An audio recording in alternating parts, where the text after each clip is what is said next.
Banjir merupakan bencana alam akibat daripada faktor iklim iaitu keadaan suhu, taburan hujan, sejatan, pergerakan angin dan keadaan semula jadi muka bumi.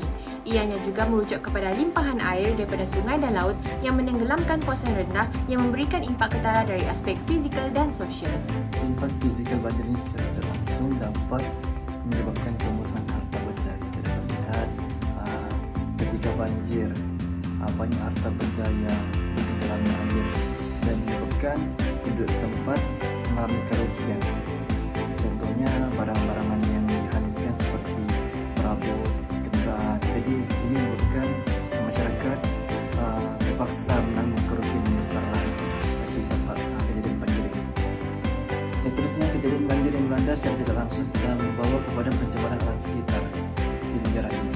Hal ini dikatakan demikian karena banjir yang melanda sebuah kawasan telah menyebabkan segala sampah-sampah ataupun sisa domestik akan dibawa hanyut. Dalam hal ini, sekiranya banjir pun mula surut, maka segala sampah-sampah yang dihanyutkan akan terdampar begitu sahaja dan menyebabkan pencemaran berlakulah di kawasan tersebut. Air banjir yang bertakung terlalu lama menyebabkan tanaman mati seperti getah, koko, kelapa sawit dan padi.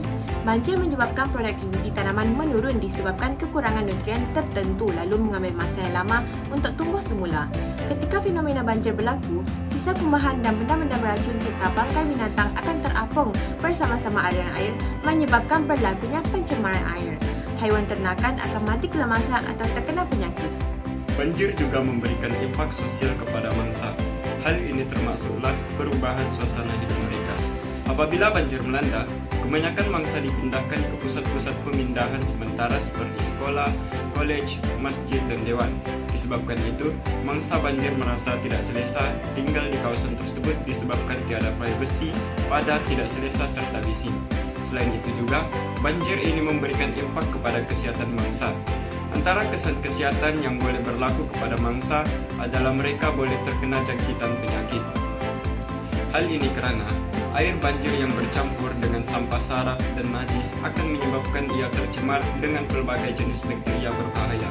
Selain itu juga, banjir boleh memberikan kesan dari segi mental dan psikologi kepada mangsa. Bencana banjir ini menyebabkan peningkatan kepada tahap kebimbangan, tekanan mental dan keletihan kepada mangsa yang seterusnya menyebabkan mereka mengalami tekanan psikologi. Seterusnya, impak sosial terhadap banjir yang berlaku akan melumpuhkan aktiviti masyarakat. Banjir yang berlanjutan akan menjejaskan produktiviti harian masyarakat dan sekaligus akan mengakibatkan punca pendapatan mereka terjejas. Bukan itu saja, melalui fenomena banjir yang berlaku, ia akan menyebabkan keterbatasan pergerakan masyarakat. Sebagai contohnya, banjir yang berlaku akan mengakibatkan hubungan jalan raya terputus.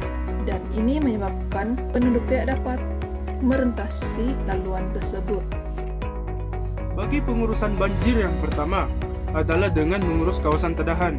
Hal ini kerana peranan tumbuhan hutan yang sangat penting bagi suatu kawasan tadahan adalah keupayaannya mewujudkan struktur tanah yang sangat baik sehingga mewujudkan situasi di mana kadar kekonduksian hidrolik tanah atau air menyusup ke dalam tanah yang lebih tinggi berbanding dengan keamatan hujan.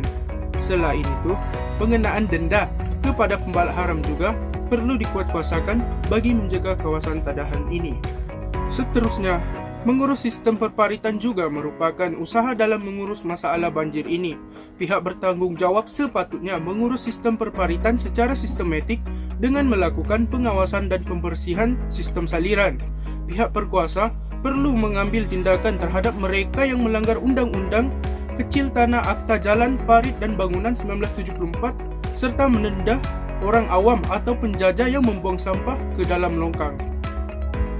Selepas berlakunya bencana banjir ini, strategi dalam pengurusan banjir seperti pembinaan sistem tempatan banjir haruslah dilaksanakan.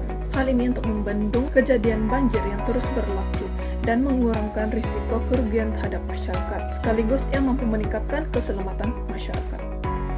Kesimpulannya, pengurusan banjir perlu dirancang dan dijalankan dengan penuh efisien supaya impak banjir tidak memberikan kesan yang mendalam terhadap alam sekitar dan kehidupan manusia. Oleh itu, semua pihak perlu bekerjasama bagi mengatasi isu ini.